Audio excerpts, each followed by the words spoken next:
I've tried to film this video 4 times. I'm not even joking, I've tried to film this 4 times. Hopefully it goes the way I want it to work this time. Hi everyone, it's Leah. Welcome to this video. I hope you guys are all doing well. I hope you guys are all healthy. Since I last spoke to you in my last tutorial, the UK has actually gone into lockdown. I have not left my house in the last 5 days probably, and I will not be leaving my house because I am not trying to risk anything. So yeah, I hope you guys are all doing fine, because I know staying at home can be boring sometimes. I am definitely not doing very well. I'm joking. I'm healthy, I'm fine, but obviously being forced to stay home, it takes a toll on you when you're forced to stay home rather than it being a choice, which is fantastic. But yeah, okay, with that being said, I told you guys that I would make an in-depth video about how to learn K-pop dances from home.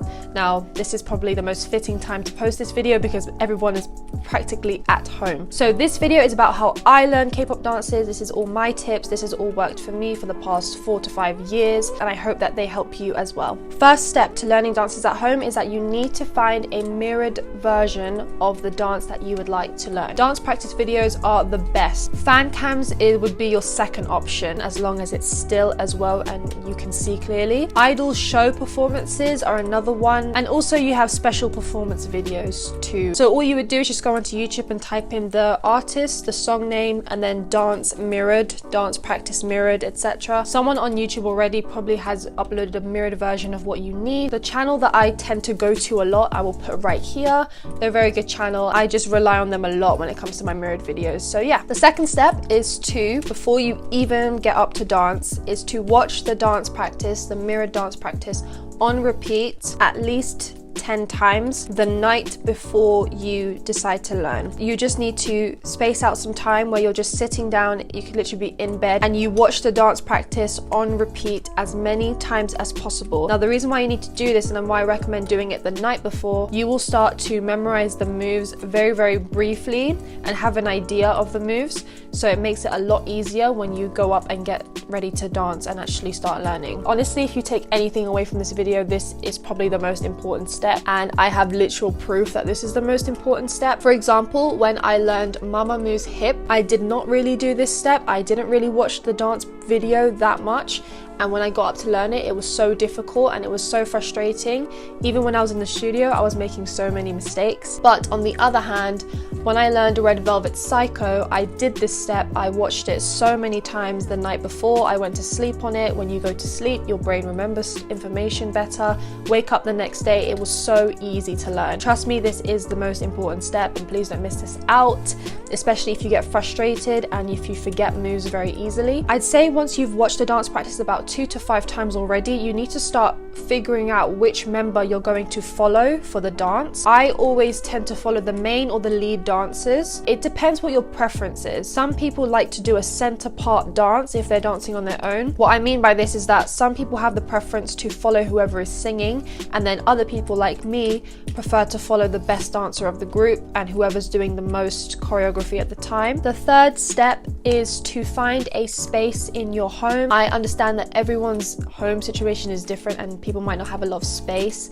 I am definitely one of those people that do not have a lot of space. I literally learn dances in my bedroom. Also, to get this dance practice on a big screen, please do not learn on your mobile phone. Even if your phone is kind of big, please don't learn on your phone. There's very, very small details in dances sometimes that you could miss on your phone compared to if you learn on a laptop or a computer or even a TV. By small details, I mean really small things, like you might think by looking at a phone that someone is using one finger, but then if you look on a computer screen, you notice that they're using 2 fingers instead for a certain move. So just really small details like that you can miss on a phone. So please use a big screen if you can. Step number 4 is really important, obviously, and that is to stretch. If you guys want me to do a stretching routine, I will be more than happy to do that, and you guys can follow along with my stretching routine right before you learn a dance. Step number 5 is to break the dance up into sections. Now, I teach the way I learn. Just break it up into verses and you work through each verse that way. So I do this thing where I pick 3 speeds and I'll have a learning speed, a practice speed,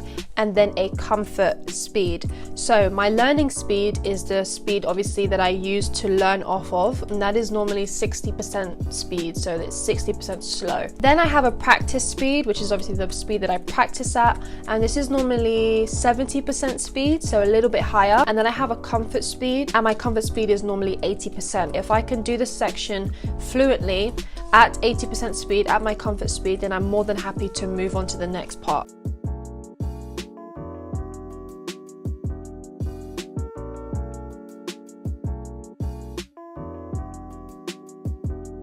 What I always try and do, and I recommend to you guys as well, is do not try and perfect this dance at 100% speed on the first day of learning, because you will get frustrated. Don't focus on perfection, just basically focus on trying to get the moves to a good standard for now, because you can always practice tomorrow. I don't focus on trying to perfect each section at 100% speed first before I move on, because that is going to just tire you out for one and frustrate you too. So, you know, it's up to you. If you are a fast learner and you're more than happy to get it down at 100% speed before you move on, then sure, do that. But for people who get tired easily and also don't want to get frustrated, I would recommend picking a speed that is just slightly under 100 that you're satisfied with before you move on to the next section, if that makes sense. Okay, now the learning process. So what I do is I watch the section that I'm about to learn about 3 times. Then I get up and I start to learn the move. So I learn each move. I learn about 1 to 2 seconds of the dance each time. So we're going to start the demonstration process now. So this is exactly the kind of thing that I would wear at home when I'm dancing. So we're going to be realistic here. Most of us probably dance in pajamas or like t-shirt and leggings, a t-shirt and shorts. So this is typically the type of thing that I would be dancing in. So I am starting with the introduction, and I watch the first 2 moves at my learning speed, which is 60%. So I pause it there. The first 2 moves are quite easy, so I'm able to do it with the music at 60%, so I just do it along with the video. Once I've got that down, I watch the next move. So I notice that you stomp out on the side. Then I keep watching the following hand movements, and I notice that they're patting up their chest to the beat of the music. Then lastly, to end, I watch the next 2 moves, and then I copy it myself.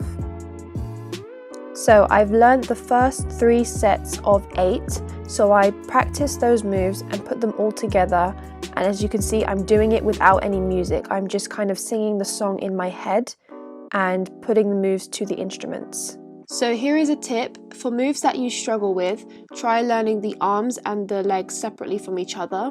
So here I'm watching the arm movements, and then I'm going to attempt them separately from the legs. So as you can see, I'm stationary in my legs, but I'm just copying what I saw with the arms.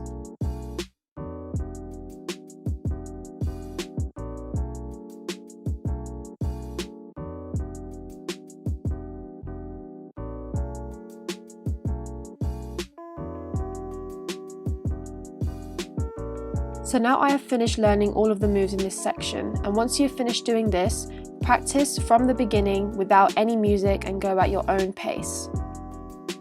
After going at your own pace, and if you've done the moves quite well without any music, now attempt this section at your practice speed, and mine was 70%, so try practicing and see how well you do and how well you've memorized the moves so far. If you've got it right at your practice speed, and if that was successful, then attempt this at your comfort speed now, and mine was 80%. So if you master this at your comfort speed and you're satisfied, then you're ready to move on to the next section. One thing that really helps me is that I connect each move either with a lyric or a sound or some sort of beat in the song. That is the easiest way to connect moves and memorize moves when you are doing a dance. So let's just say I want to start learning the chorus of Blackpink's Kill This Love. Chorus starts on let's kill this love, boom boom boom boom boom boom. Those are already a couple of words and also sound effects / instruments that go with the moves. On let's kill this love, there is a move for each syllable. The first let's would be an elbow backwards, so you see them do the first move, so you look at the first move and you elbow backwards like this, let's, and then kill would be the right, then this would be this move, and then love would be when you pull it up. So you match each move with syllables. So now I am learning the chorus part with the exact same steps and methods from before. So here for the next move, I am applying the technique again to learn the arms and the legs separately. So if a move is too difficult for me, I will do the arms first. Then I will practice the leg part. And then finally I put the two together.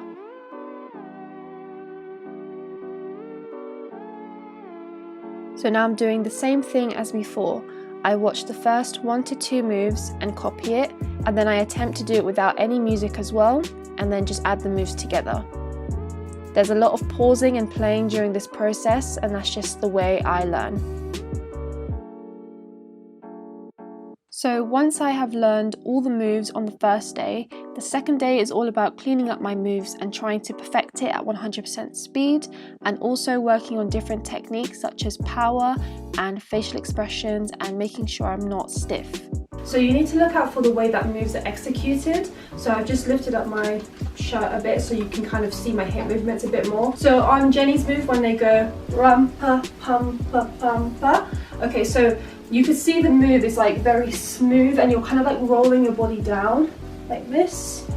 But sometimes when you're learning at first, you could think the move and you could easily get it confused to look like this, this, this. Now can you see it's not a bouncing motion, it's a rolling motion like this. Okay, so those are really small things that I mean on the second day that I would polish up to make sure I'm executing the move properly. So I'm going to show you the difference between the two. Another thing I would look out for on the second day is head movements and facial expressions. So is your head supposed to be stationary, or is your head supposed to move and flow with the move? So I'll show you the difference between these two moves as well.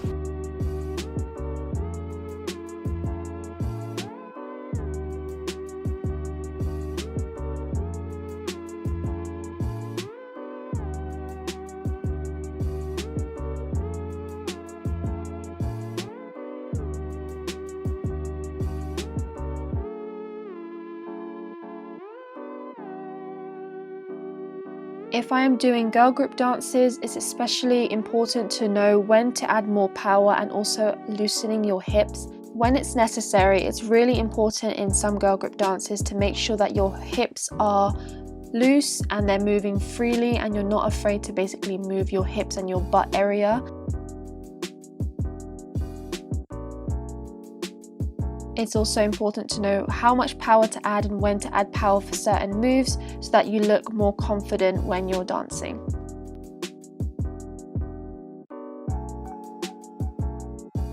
Okay, so thank you guys for watching this video. I hope that these tips helped you. This is honestly the best way that I can describe how I learn dances. Like I said before, this was my 4th attempt at trying to film this video because I was really struggling to explain the way I do it, if that makes sense. But yeah, I hope this was helpful, and if there are any more videos that you want me to do during this time of quarantine and being at home, like sit down talk videos, then I will be more than happy to do that. So please comment down below if you want me to make any more videos of me giving advice or just any other kind of videos that you want me to do at home. Again, stay healthy and safe, stay occupied and productive at home. Hopefully you guys are learning some new dances and having fun at home and making the most of this time where we can rest indoors. But yeah, I will speak to you guys soon and see you in a new video.